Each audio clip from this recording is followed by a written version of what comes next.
Hello વિદ્યાર્થી મિત્રો, welcome to Shahmeen education. તો આ વિડીયોમાં આપણે ધોરણ 4 સ્વાધ્યાય પોથી ભાગ 3 વિષય પર્યાવરણ તેનો એકમ છે 14 રાજુનું ખેતર તેના પ્રશ્નોનું સોલ્યુશન કરીશું. તો ચલો વિડીયોને સ્ટાર્ટ કરીએ. તો અહીં એકમ 14 આપેલું છે રાજુનું ખેતર.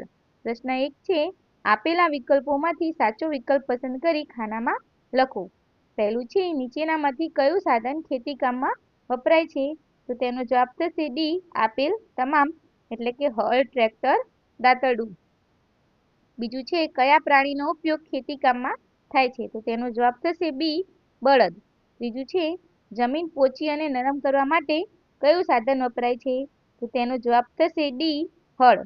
ચોથું છે પાકની લણણી માટે વપરાતું સાધન કયું છે? તો તેનો જવાબ થશે એ દાતરડું. પાંચમું છે ઇલ્લીજ કોના જેવું સાધન છે? તો તેનો જવાબ થશે ડી દાતરડું. છઠ્ઠું છે નીચેનામાંથી કયો પાક જમીનની બહાર થાય છે? તો તેનો જવાબ થશે ડી ટામેટા. સાતમું છે નીચેનામાંથી કયો પાક જમીનની અંદર થાય છે? તો તેનો જવાબ થશે ડી મગફળી. આઠમું છે ખેતરમાં પાકની સાથે બીજું વધારાનું ઘાસ ઉગે છે તેને શું કહે છે? તો તેનો જવાબ થશે એ નીંદણ. નવમું છે ખેતર ખેડ્યા બાદ ચાસમાં બીજ કેવી રીતે નાખવામાં આવે છે? તો તેનો જવાબ થશે ડી ચોક્કસ અંતરે પૂરતા પ્રમાણમાં. 10મું છે આધુનિક સમયમાં ખેતર ખેડવા કયા સાધનનો ઉપયોગ થાય છે? તો તેનો જવાબ થશે સી ટ્રેક્ટર. પ્રશ્ન 2 છે વિધાનો ખરા છે કે ખોટા કરી ખાનામાં દર્શાવો. પહેલું છે બીજમાંથી છોડ થાય છે, તો ખરું. બીજું છે પાક સાથે ઉગેલું નીંદણ દૂર કરવું જોઈએ, તો ખરું. ત્રીજું છે ડુંગળી જમીનની બહાર થાય છે, તો ખોટું. ચોથું છે પાક તૈયાર થયા પછી સમયસર લણણી કરવી જોઈએ, તો ખરું. પાંચમું છે જમીન ખેડવા હળનો ઉપયોગ થાય છે, તો ખરું. હવે પ્રશ્ન 3 છે નીચેના કોષ્ટકમાં તમારા ઘરમાંથી મળી રહે તેવા બીજના નામ લખો. તો અનાજ, તો ઘઉં, બાજરી, જુવાર, મકાઈ.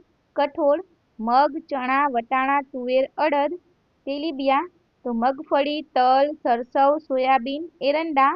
શાકભાજી, તો બટાટા, ટામેટા, ડુંગળી, દૂધી, કારેલા. મસાલા, તો મરચું, હળદર, ધાણા, જીરું, રાઈ, પપૈયું.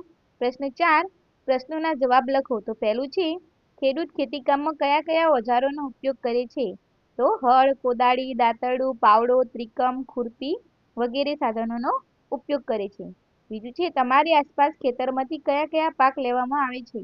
તો અમારા વિસ્તારમાં મગફળી, કપાસ, મગ, અડદ, સોયાબીન, તલ, ઘઉં, બાજરી વગેરે પાક લેવામાં આવે છે. ત્રીજું છે લણણી એટલે શું? તો કોઈ પણ પાક તૈયાર થયા પછી તેને કાપવાની ક્રિયાને લણણી કહેવામાં આવે છે. ચોથું છે વાવણી એટલે શું? તો કોઈ પણ પાકના બીજને જમીનમાં વાવવાની ક્રિયાને વાવણી કહેવામાં આવે છે. પાંચમું છે પાકને સમયસર લણવામાં ન આવે તો શું થાય? તો પાકને સમયસર લણવામાં ન આવે તો પાક બગડી જાય છે. પ્રશ્ન 5 છે નીચે આપેલા સાધનોને ઓળખો અને ઉપયોગ લખો. તો પહેલું છે પાવડો, જમીનને ખોદવા અને માટી ખસેડવા. બીજું છે કલ્ટિવેટર, જમીનને ઉપર નીચે ખેડવા માટે, નીંદણ દૂર કરવા માટે. ત્રીજું છે રોટાવેટર, જમીનનું ખેડાણ કરવા, માટી ભેળવવા અને સમતલ કરવા. ચોથું છે દાતરડું, પાકની લણણી કરવા માટે અને નિંદામણ દૂર કરવા માટે. પાંચમું છે મોલ્ડબોર્ડ, હળ, જમીનને ઊંડે સુધી ઉથલાવવા અને માટીને ઉલટાવી નીંદણ નિયંત્રણ કરવા. અને છેલ્લે છે થ્રેશર, પાકમાંથી બીજ અને દાણા અલગ કરવા માટે ઉપયોગી છે. પ્રશ્ન 6 તમારી આસપાસના એક ખેડૂતની મુલાકાત લઈ નીચેની માહિતી મેળવો. ખેડૂતનું નામ સોડાભાઈ. ખેતરમાં કયો પાક વાવ્યો છે? કપાસ. ખેતી માટે બીજ ક્યાંથી લાવ્યા? તો નજીકના એગ્રોએથી.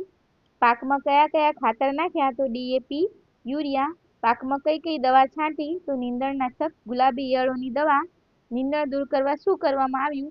તો નીંદણનાશક દવાનો છંટકાવ. હાથથી નીંદણ દૂર કરવામાં આવ્યું.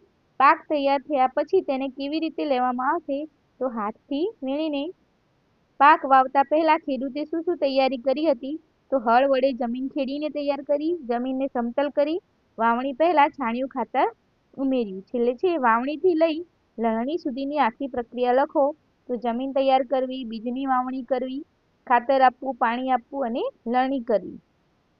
છેલ્લે પ્રશ્ન 7 છે નીચે આપેલી ખેતર ખેડવાની બે રીત વચ્ચે શું તફાવત છે તે લખો.